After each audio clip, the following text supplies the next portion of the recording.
PowerPoint. It says 4 easy steps to fix your knee pain. So before we begin, I want to basically let you guys know who I am. For anyone that's visiting here for the first time or getting to know me for the first time, I'm a manual therapist here in Toronto, Canada, and I've been working with athletes, and specifically with the Thai boxing community for quite some time now, for over 10 to 15 years.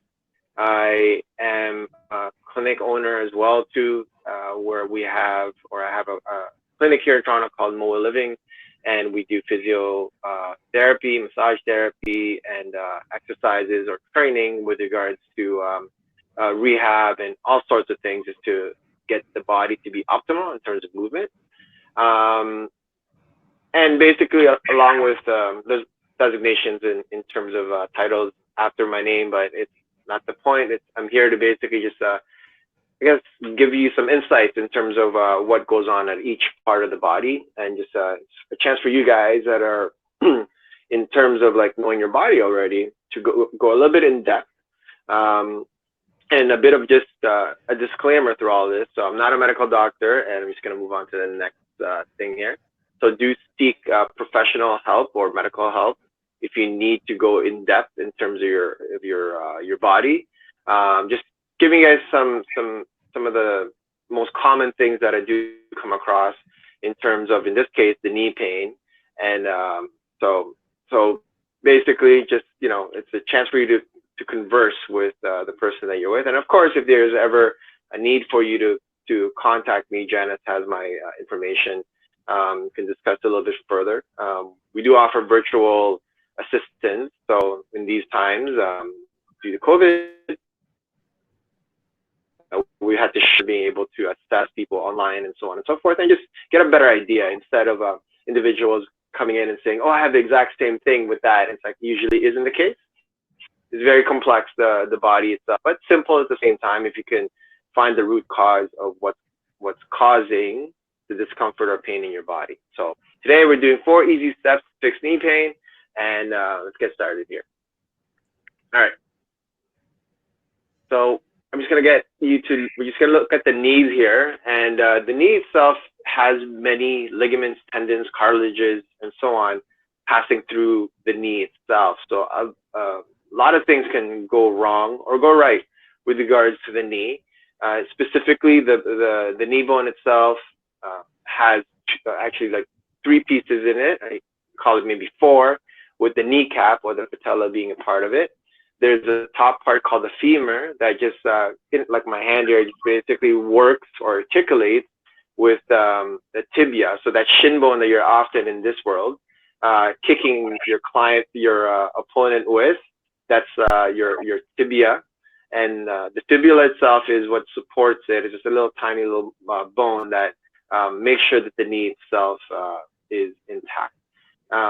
And most of the times with regards to, in your sport, obviously, the knee is a crucial part of one of the crucial parts of one of the weapons in terms of Thai boxing. But knees do get hurt eventually, either from contact or just from overtraining. So as you guys can see in terms of the diagram here, there's like, there's ligaments, and most of you guys probably have heard of this, or if you haven't, people do get ACL tears, meniscus tears, other ligament, tendon kind of injuries that often puts you on the sideline for a little while. So it is very complex, the knee itself, but I'm hoping that at least from this presentation, you'll be able to grasp something that may be helpful or can give you a bit of insight in terms of, okay, maybe it's not the knee. With today's presentation, it's gut health and knee, and maybe what you're asking is like, what does it have to do with one or the other? But the hip itself, in connection with the knee, is responsible for making sure that the knee is doing its part. So in essence, the way I look at the body is that I look at it in terms of springs sometimes, and that the knee is one of the springs that's part of it. The hip is a spring, and the ankle is a spring. So essentially, that's where your body bends when you're doing any type of motion, from running to squatting to, doing swing kicks. it's there and it's responsible for being able to fold in a way that it absorbs a lot of the pressure or tension that your body is being demanded upon. And the knee itself ends up getting a bit of the blame in terms of discomfort or pain, because it's usually one of the first ones that goes with a lot of people, versus tight hips, in which we discussed, if you haven't seen the video from last few weeks ago, that's what we're kind of dealing with in terms of tight hip flexors, or at least tight or weak muscles in the hip and glute area. But there's a correlation or a connection with regard to knee pain and lower back or trunk or hip kind of weaknesses, and I'll be able to present that to you guys afterwards. For any questions, by the way, throughout all this, just feel free to message us, and we'll be happy to address these after the presentation itself. All right, for the next one, in terms of, let's just go through some of the movements in the knee. The knee itself is able to go forward and backwards and turn in and turn out. So in terms of movement, flexion is an extension that's going forward, and then bending backwards. It's a hinge joint, essentially, and it also is able to rotate slightly, so turning in and turning out, but it usually happens at the hip, but there's a slight turning in that specific area. So the next time you guys are giving a knee to someone's gut or whatnot, you guys can think about how your knee flexes and extends. But it is obviously a crucial part in terms of being able to stay strong, is to have healthy knee. The next part of this, and it goes back to what I was kind of saying earlier in terms of your spine or your hip in particular, and the importance of having the right posture throughout all your athletic career, guys, is so important, because if the spine itself isn't healthy, or the hip isn't healthy, and just in general, if you have too much of something, there's a chance of the rest of your body ends up either being compensating or having not enough feedback from the nervous system or the spine to be able to heal that area, to send information to that area and everything else. So we definitely have to look at other things aside from the knees when we're dealing with knee pain itself. So last time I showed you guys this image of posture. So there's 5 different postures that I was showing you, and pick one of you guys. Which one of you guys right now is one of this, or someone that you know? You guys have seen somebody like this, and basically in this posture, obviously the guy in the front is someone that is just got a kick to his face. Sorry, I mean to kind of connect it to the Thai boxing, but all I could think of is Sunchai missing a hit and going backwards and not getting hit. So that's called the sweep back. And it's a lumbar lordosis, as if you're taunting your opponent as well to hit you. And then there's like more I see more with Thai boxers in terms of thoracic kyphosis, which is essentially a curved back and the arm is in the front. It's just that posture for Thai boxing. Just don't want to stay there for a long time. And what we actually need to at least have throughout this is having good posture, which is the last part of this thing, which basically means your head is on top of your shoulders on top of your hips on top of your knees, and your knees on top of your feet. And I know that every single person in this webinar now probably has perfect posture, right? You right, Janice? Trying. Right. My posture's really bad right now. Yeah. Well, unfortunately, with all these things that we have right now in terms of being on the top right now, definitely has kind of made more of an impact in terms of how we hold the posture. And just ultimately, we just have to maintain it as much as we can, or we should make an effort to maintain it, because of the fact that it affects how your body essentially kind of translates or communicates with the body where the pain is. So with regards to the pain, we often try to chase it when we do have those issues, but they're essentially just warning signals that something is off, is the way you want to look at pain itself. So the next diagram is basically just giving an idea of how alignment can affect a lot of your body. So in this case, we are talking about the knee. And in this case here, it shows how Your knee can be stiff when, let's say, your hip is misaligned, or your shoulder is misaligned, or even an ankle sprain is misaligned. So as you can see, the skeleton right here, this body itself, is going in all over the place in terms of kind of how the spine sits. And in a perfect world, obviously, we would like the skeleton here to have everything as aligned as possible, so there's not as much impact. And the one thing about I love about in terms of science is that in terms of physics, gravity is the truth for a lot of things that we do. And essentially, you have what goes up must come down kind of concept. And just imagine the impact of what gravity does to the skeleton when we are either standing for long periods of time or in that posture. And what ends up happening is just to go back to the previous image here, is that in terms of like pressure, you end up putting a lot of pressure on either the head if it's forward, or on your spine if it's forward, or like just really depends on where you're positioning your spine. It'll end up causing a pressure, like those arrows on this diagram, on that specific area. So it just misaligns everything. And at least in terms of a manual therapist, we're always trying to find ways to either line up, you know, your body as much as possible so that your body can heal and it doesn't have as much information of trying to fix something. And the body thrives when obviously there isn't pain. And that's the reason why you see individuals that are really great at maintaining their body and kind of shift to a different athlete. Roger Federer is a tennis player. If you guys don't know who he is, he's a famous tennis player. And he probably has the least amount of injuries I've ever come across in terms of just watching him over the years. And there's something cool to see about that because of the fact that his anatomy and the way he holds himself is really lined up. Another example is like if you ever seen any Olympic or marathon runners in particular, great runners will often have great posture. If you see them run, they're actually upright and they're not putting a lot of effort in terms of their strides because they're able to maintain their spine. So good posture is really key. I want to go back to at least at least for me, in terms of posture, is like I think of Sanchai and how he holds himself up when he fights. He's got great posture. I don't know how many injuries he has. I'm sure he does have a couple of things. I saw him with his ankle being taped up the other day when he was training somebody on Instagram. So he may have had an injury there, but posture is key in terms of longevity in anything that we do, specifically for a sport that deals with injuries and constantly going into potentially getting harmed.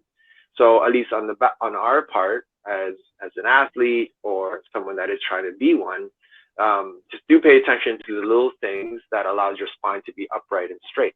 And I'll be showing you guys some exercises afterwards as part of the series to at least try to maintain some of these things to keep your knees as healthy as possible. All right. So in terms of knee pain, it really depends how to kind of tackle knee pain. And for you guys right now, if you guys are experiencing any type of knee pain, where is that pain? And just type it into the message box here. I'll give you just a minute or so to basically type it in. Where are you guys feeling it? So is it in the front? Is it in the back? Is it on the side?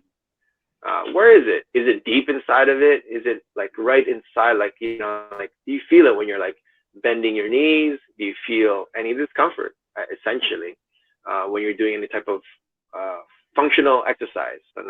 And does it even hurt when you guys are just lying down in bed, right? And these are the kind of questions I would ask in terms of when or where is the pain occurring when you do have this knee pain. And I'm guessing for a lot of you guys in terms of being an athlete, you probably have a little bit of this stuff, but I would say the majority of anyone that is pursuing fighting or at least in this level of competition, that a lot of the aches and pains in the knee is not as much as it is, but there's mostly a stiffness that occurs in the knee itself.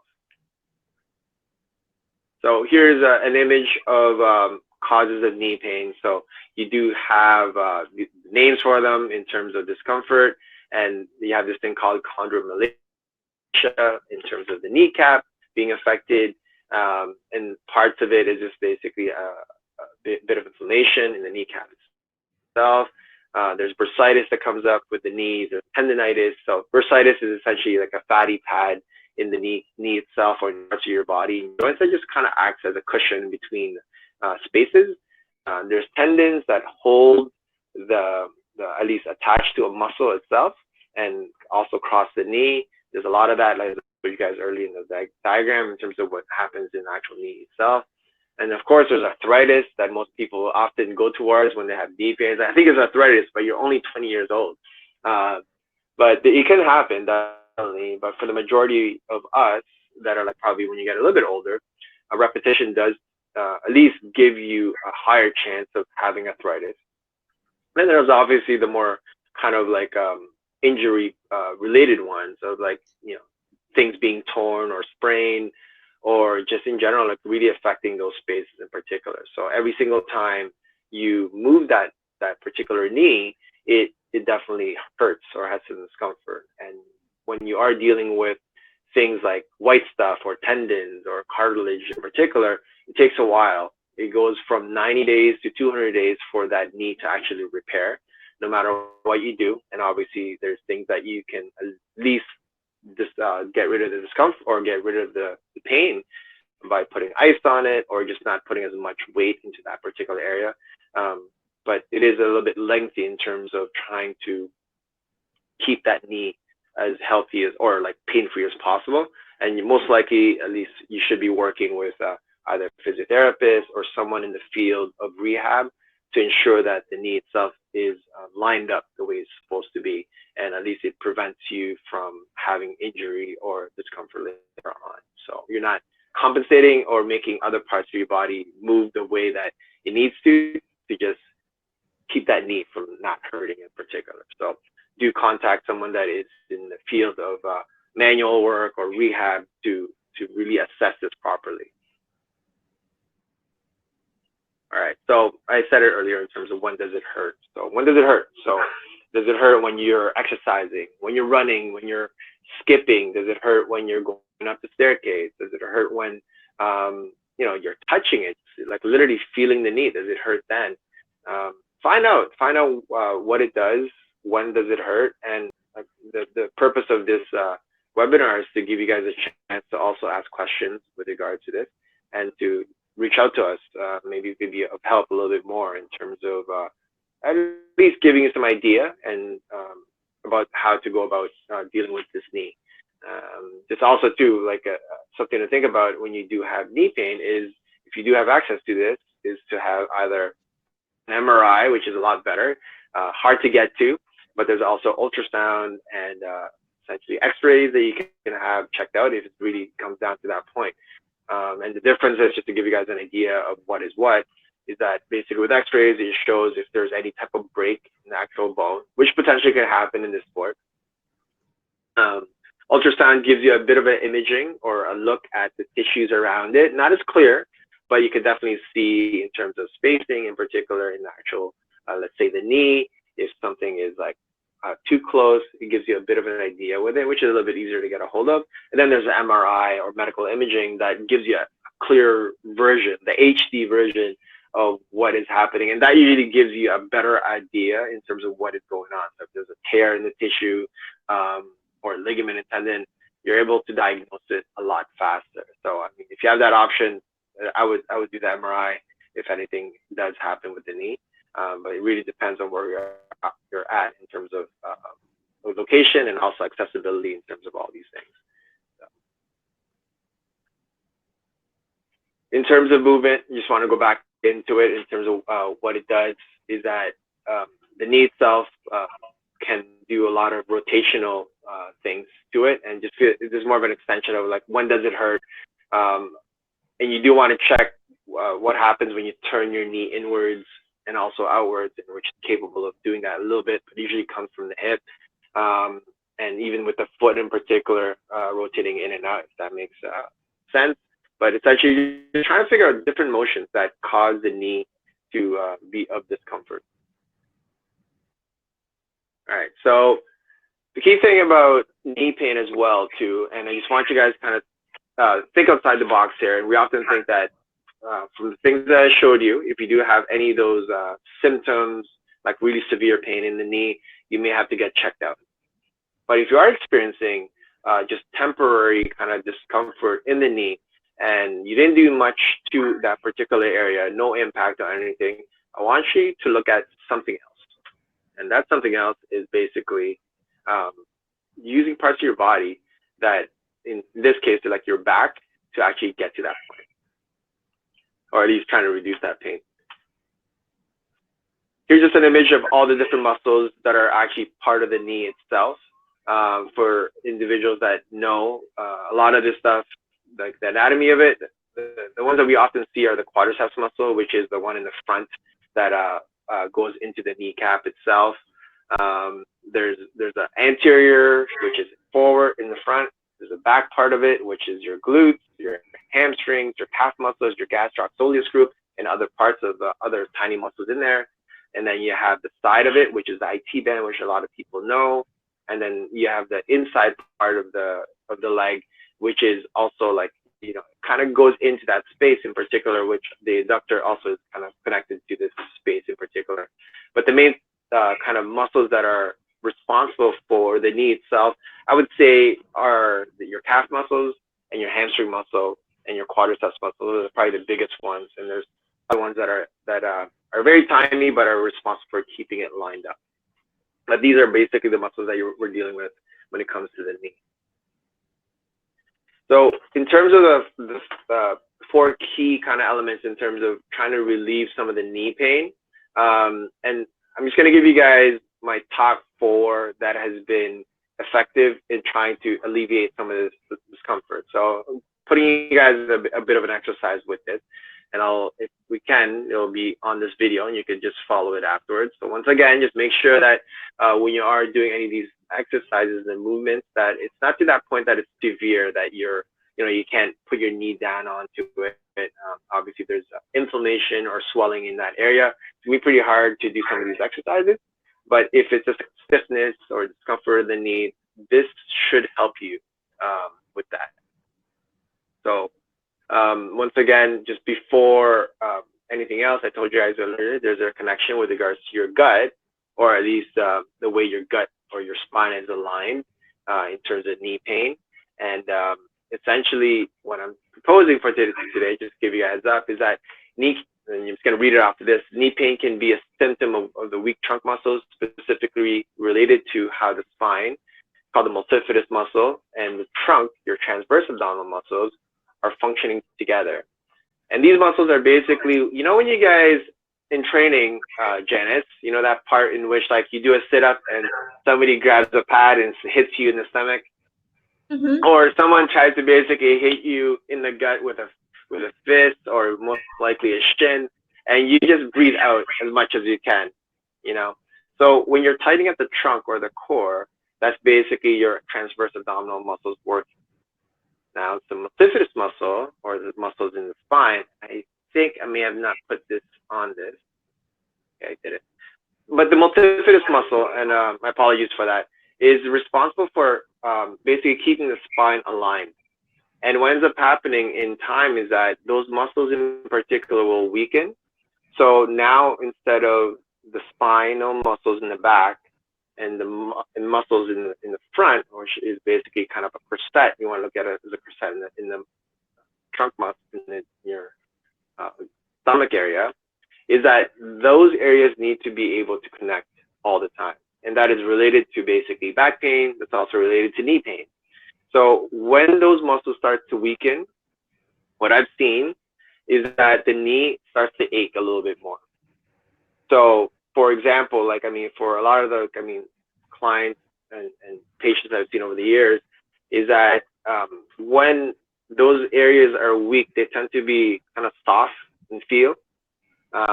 So the exercise I'm going to show you guys is just how to at least activate some of those muscles in particular, to kind of put together with the rest of your training already, and to maintain strength in those areas is to maintain less of the stiffness happening in your knees.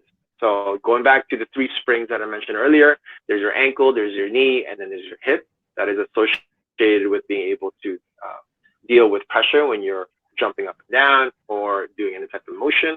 But but you want to make sure that all three springs, your hips, your knees, and your ankle, are functioning properly. And from that, your body itself is less likely to run into injury and also to have those aches and pains that you normally have. Okay, so I digress. Let's go on to these exercises. So the first one is a bird dog. And just as you can see on the side there, it says 10 to 15 reps. It's very generic in terms of numbers, but essentially you just want to get to that, at least repetition-wise, these exercises. You're holding it for about 30 seconds for the ones that you need to hold it for kind of steady in place for 30 seconds. And definitely, like, I mean, 3 sets of this, you are trying to basically improve as you go. And like anything else, it does take some time for your body to start picking up on what it is that you're trying to give as a direction. So it comes down to habit and how important it is for you to maintain your body. And I know that most athletes that I've dealt with are, as long as it's effective, you'll do it. So it takes about 6 to 8 weeks for you to actually develop this.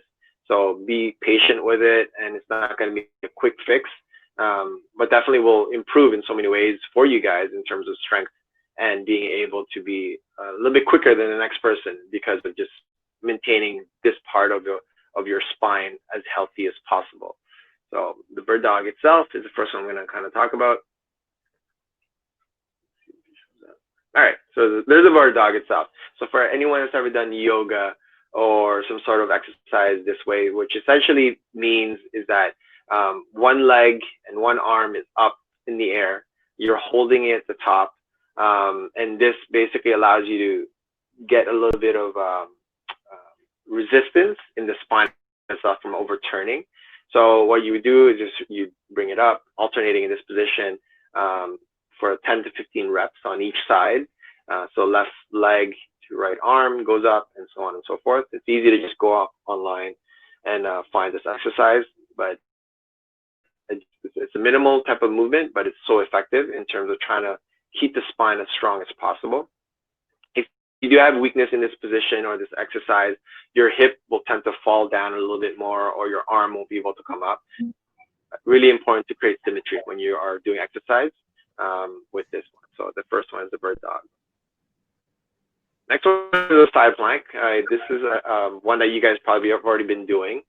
Main thing to keep an eye out in terms of side plank is to see if your head is lined up with your shoulder with your hips, and basically in this case, this person is on her feet, but you can also do this on your knees. But I'm guessing that you guys could be able to manage to do this for any athlete in particular. And you want to hold it for about 30 seconds. So alignment, again, going back to the posture I was telling you about, you just want to maintain your head position to your shoulder position, to your spine position, to your hip position, to your knee position, to your ankle position. That's a mouthful, I know. But you just want to be as aligned as possible with regards to this. Next one is single leg hip lifts. This one's crucial for trying to increase your strength in your glutes.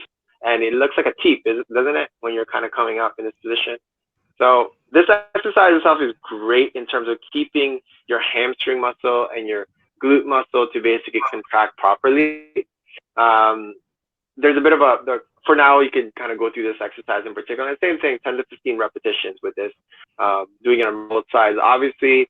And it can be challenging if you don't have your glutes or your butt muscles and your back of the leg, thigh muscles, or your hamstring muscles working together, and you'll find like a fatigue happening in this area. You don't want to be rushing this. You want to do like a slow cadence or a slow tempo of either going up for 2 seconds, going down for 2 seconds. You don't want to rush anything. We're trying to get the muscles to fire properly. You can do all of that when you're hitting pads or doing sprints or in terms of training, but just this is more kind of pre-exercise or prehab than anything else, just to maintain your knees from not giving out on you when you really need it. Next one is our Jefferson curls. This one's just a great way to do a stretch in terms of, we call it the posterior line, and basically your back muscle in particular. So with this type of exercise, it starts off with your chin going towards your chest. This individual has a weight on with him, and basically is on a box. So you can do this on a staircase, just enough so that if possible, possible, your hand can go further from your feet. Really great for stretching out the back of your hamstring, your calf muscles, your glutes, and everything else.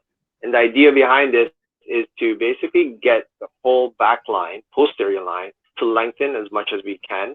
Because sometimes with regards to knee pain as well, too, if your calf muscle is tight, it's going to cause knee pain. Or it can cause knee pain.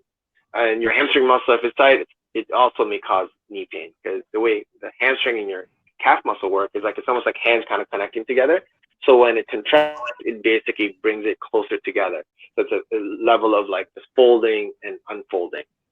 So being able to see if there's a restriction in the tissue can definitely help with some of the discomforts that you have. And this is actually kind of correlates with or connects with working with someone who is knowledgeable in the body in terms of manual therapy to actually get into these spaces to open them up. From training and so on, obviously you guys go through a lot of the rigorous parts of this, and you will fatigue and muscles will get matted and stuck together. And this is a good way just for yourself to maintain some of the flexibility part in your spine, in your hips, in your knees, and your ankles in particular.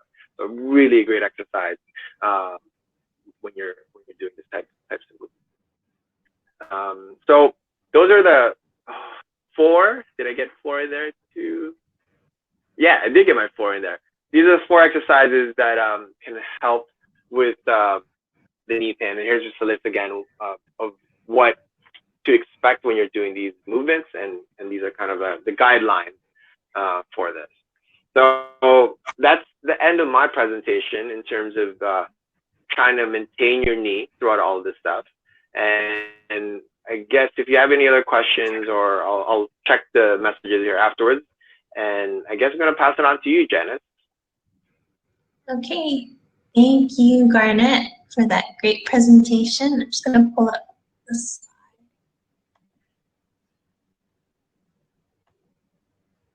While you're looking for it, I see you guys have back of the knee discomfort from Lynette Swart that I see here. You want to address that one? Yeah, with the back of the knee, it's I would say a lot of the times with the back of the knee, there's a muscle called a popliteus muscle that becomes weak a little bit, and we often think of the back of the knee as like your calf muscle going into the knee and your hamstring muscle. Sometimes with that one, there's an instability happening in the knee itself, and that is sometimes, I would say, a big chunk of it is related as well in terms of your spine.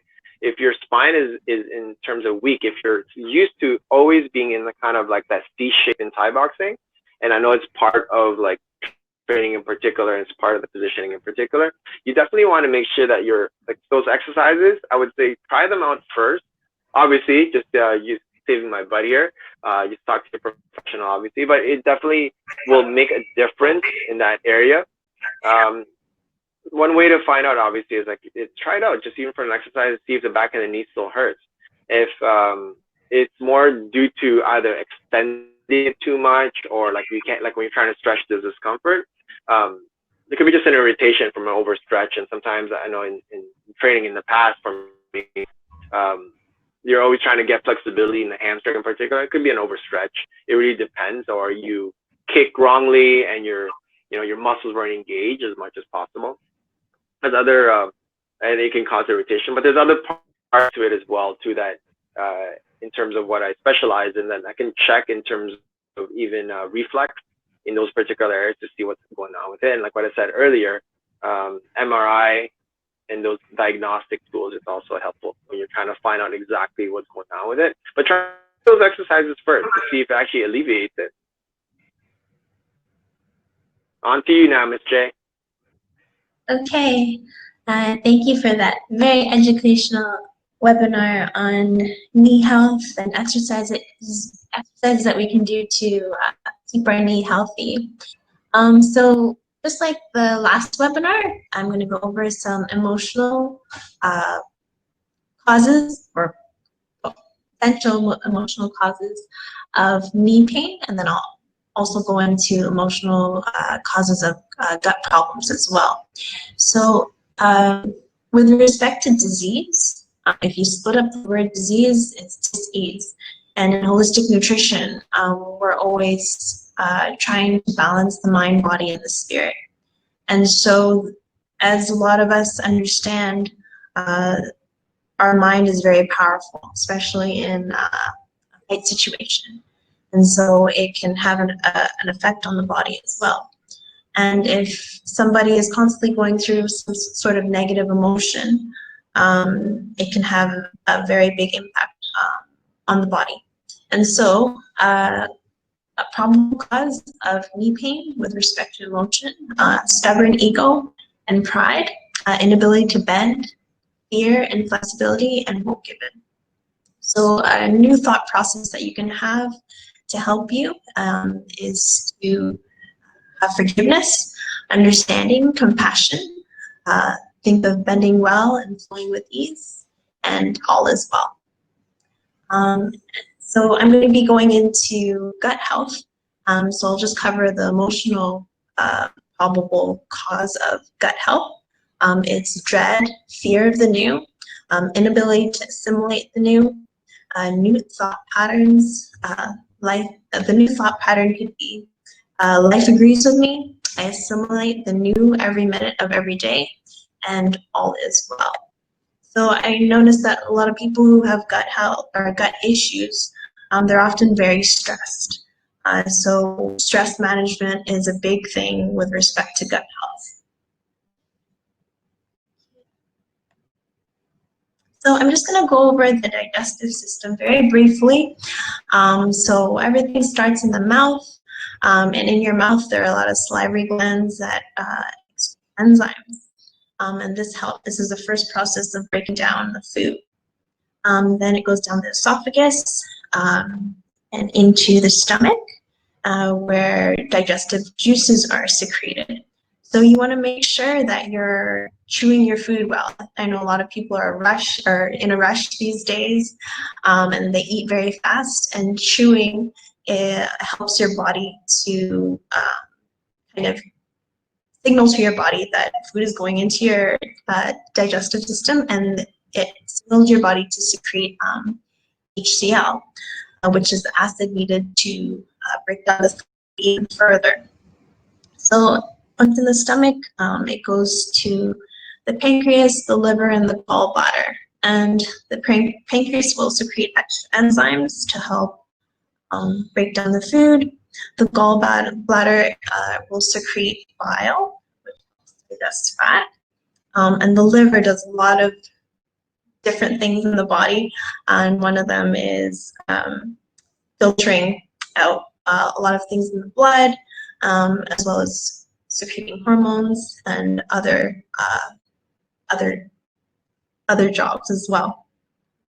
Your food will then go into the small intestine, where a lot of the food is digested, and then it will go into the large intestine, where most of the food is absorbed. And then the rectum will excrete up toxins. That's a very brief overview of the digestive system.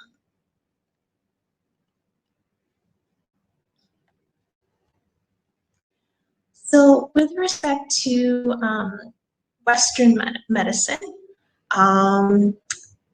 whenever there is disease, they usually identify where that symptom appears, but they don't look at the whole picture. So for example, if you have rheumatoid arthritis, Western medicine will relate it to a joint problem. If you have allergies, it will be related to immune imbalance. If you have asthma, it's a lung problem. But we have to recognize that there's a bigger picture. So, and their location is only part of the story. The holistic approach is to look at the problem and try to find the origin of the problem.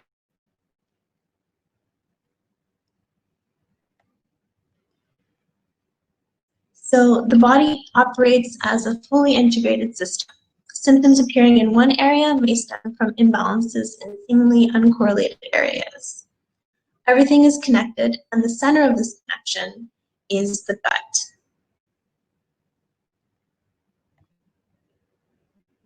So facts about the gut. 90% of serotonin is produced in the gut.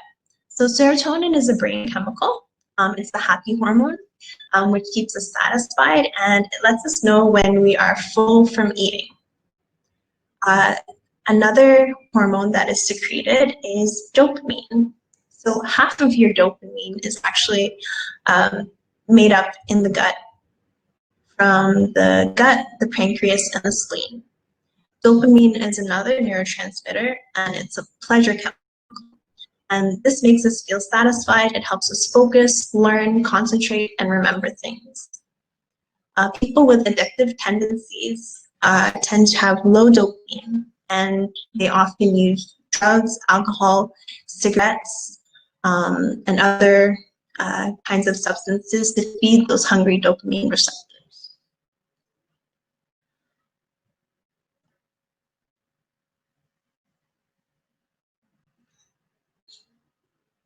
There's also melatonin in the gut, more melatonin in the gut than in the brain. So melatonin, there's 400 more times melatonin in the gut than in the brain. It's an antioxidant and involved in the immune system, and it helps us go to sleep. So if you have insomnia or sleep problems, your digestive system may be the cause of this. Another fact about the gut is that digestive issues are the most common reasons for doctor's visits. And the GI tract houses 70% of your immune system. So therefore, most of your immune system is controlled by your gut. And you can then see the relation to autoimmune disease, have compromised gut, as 3/4 of your immune system is in your gut.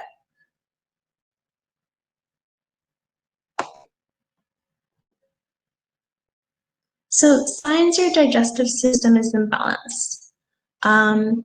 You may have chronic intestinal bloating, gas, cramping, pain, alternating constipation and diarrhea, intolerances and allergies to many foods and also chemicals, acid reflux, foul-smelling stool, and undigested food in your stool, skin rashes and acne, poor sleep, joint pains, poor concentration, and tired after meals.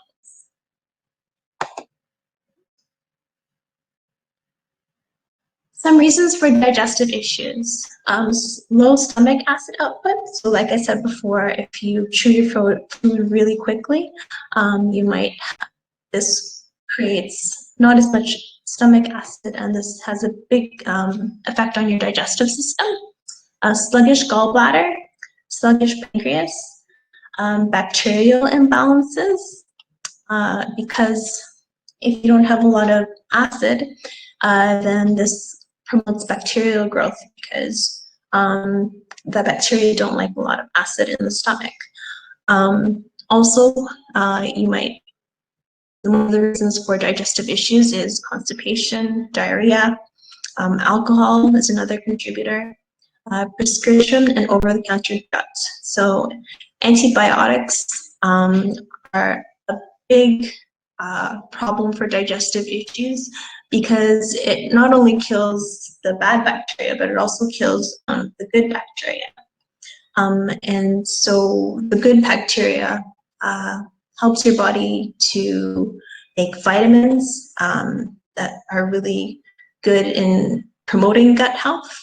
It also, good bacteria also creates a lot of really good fatty acids that will help to nourish the gut as well.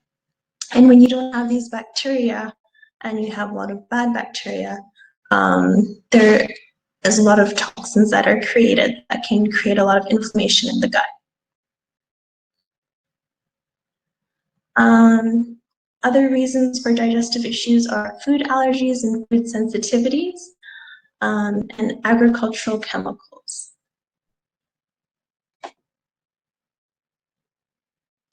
So poor digestion has been associated with immune system problems, autoimmune disorders, diabetes, obesity and weight issues, skin problems, mental health disorders, and also other digestive system diseases.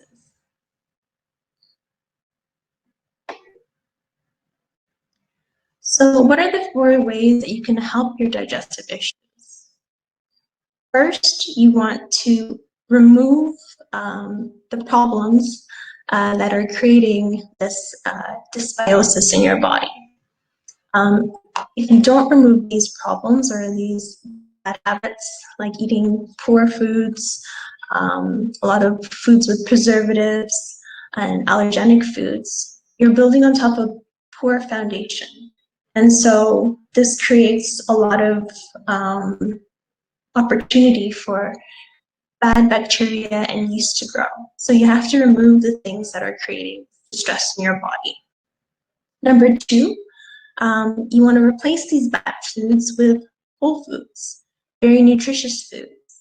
And you want to also replace bad habits, like, for example, as I mentioned earlier, stress is a big proponent of digestive issues. So you want to create an environment that is positive, and you want to reduce the amount of stress, and maybe perhaps carry out other activities that will help to reduce your stress, like yoga or meditation.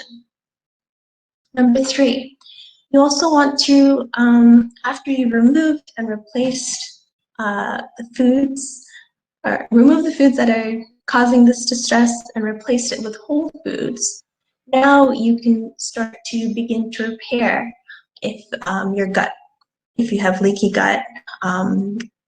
So you can do this by incorporating enzymes, which will help to boost your digestive system. And you will also want to incorporate some other foods that will help to repair your digestive tract. Finally, you should restore the bacteria, or the good bacteria that you need to have a healthy gut and healthy flow in your body.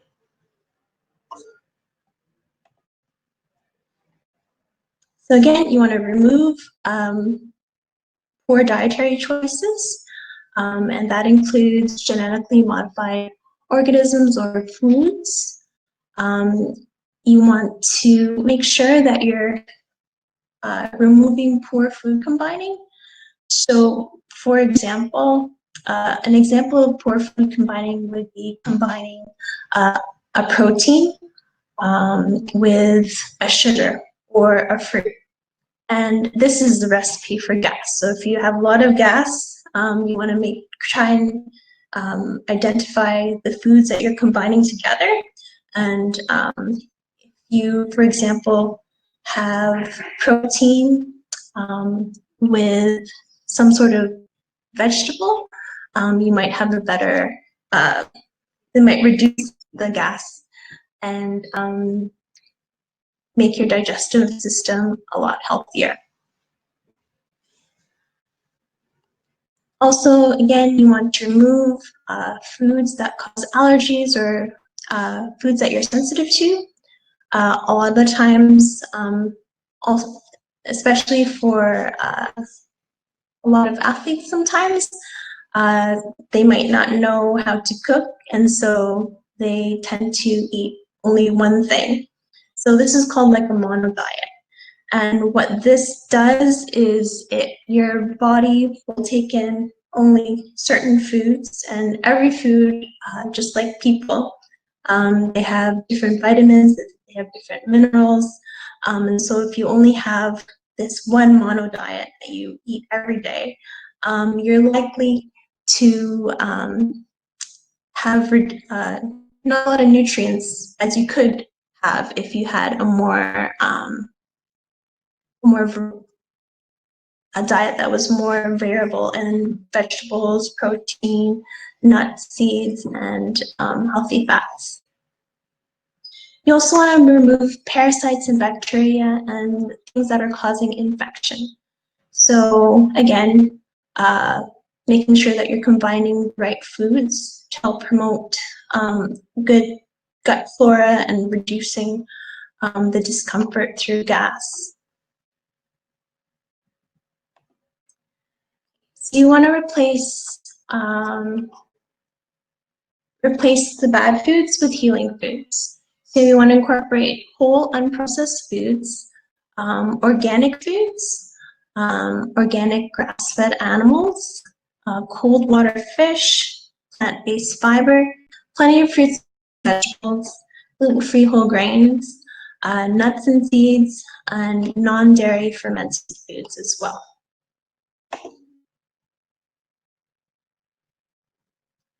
In order to repair your digestive system, like I mentioned before, you want to increase the enzymatic activity in your gut. And to do this, what's very useful is something called herbal bitters. And what they do is they wake up your entire digestive system. So if you have a lot of enzymes working to break down the food, if you remember the diagram of the digestive tract, if you have bitters that will help to break down the food, it will ease, or it will make easier the breakdown of food lower down the tract, so your body is able to absorb all the nutrients. In order to take bitters, what you do is you'll use 15 to 20 drops 20 minutes before you eat, and that should help ease your digestion and make absorption better for you. Also, in order to repair your digestive system, you want to incorporate specific supplements. So L-glutamine is anti-inflammatory and necessary for growth and repair of the intestinal lining. Licorice root is really great. You can have it as a herb, or you can have it as like a supplement. And there's also a really nice licorice root tea as well. That's very soothing for your the intestinal lining. It helps to balance cortisol levels. That's related to stress, and also helps to improve acid production in the stomach. Quercetin is another antioxidant that helps improve gut barrier function and helps to seal the gut. And this supports the creation of tight junction proteins. So when people have leaky gut, the tight junction proteins are broken or very loose, and this allows certain food particles to come in and enter the bloodstream, which creates allergic reactions. So things like quercetin help to make the tight junction barriers a lot stronger, so it prevents this from happening. So you will also want to restore your good bacteria. So you want to make sure that you incorporate probiotics. Natural sources of probiotics are the best. So for example, non-dairy fermented products, kombucha, sauerkraut, kimchi, and natto. All these natural forms of probiotics have more live bacteria than natural pills that you can buy. So it's a really great way of incorporating a variety of good bacteria into your gut. And the problem with these pills that you get in supplement form is they only have certain amounts of probiotic or bacteria culture. And the specific forms that they have may not be the types of bacteria that your body needs. So it's really great to experiment with different natural forms of probiotics because they give you a variety of these really good bacteria for your body. And that's the end of my presentation. I hope you learned something about gut health, and I hope you take care of your gut, because it's a very important part of your body, and it's a very important part of your immune system, especially during these days of COVID. You want to make sure that you just do everything you can to boost your immune system. And as I mentioned, 70% of your immune system is in your gut. So make sure you pay attention to what's going into your body, and maybe try and choose more organic these days, because as I said, if you're taking in meat that has that's being fed food, or that's being injected antibiotics, that's a very low dose of antibiotics that's entering into your system. That's probably causing your good bacteria to die. And so you want to make sure the good bacteria is very, very healthy, and so that it can prevent the bad bacteria from flourishing in your gut. So, Garnet, is there any last words you would like to say? Well, no, it was insightful to hear about, like, just in terms of gut health and how it connects with obviously your system. And once again, just to connect with the gut and discomforts in particular, essentially your stomach is responsible for feeding your whole system. So if you're not getting the proper nutrients in these spaces in your gut or your stomach or your whole energy system, then obviously healing is also affected by all of this stuff. What I want to add in terms of this as well too, if there are things like bloating that you're experiencing, it's most like, I'm not saying this is a female thing, but females tend to have bloating more than men, obviously, at least for the things that happens for females. It can also affect parts of the spine as well. So if it's pressing on, like, let's say your lower spine because of something that is either bloated or something is irritated, that can also affect how it's being fed into, say, the knee, and just trying to connect with what we're doing today. So it is really important to obviously have your nutrition part about this in check. And also, I know you don't speak much about this when you're doing our presentation, but also, Jay, so if people are out there to, like, looking at trying to improve their health in terms of nutrition, can they reach out to you throughout all of this stuff, or at least can you guide them in terms of how to have a more, I guess, precise, or, you know what I mean, like a precise way of dealing with their nutrition?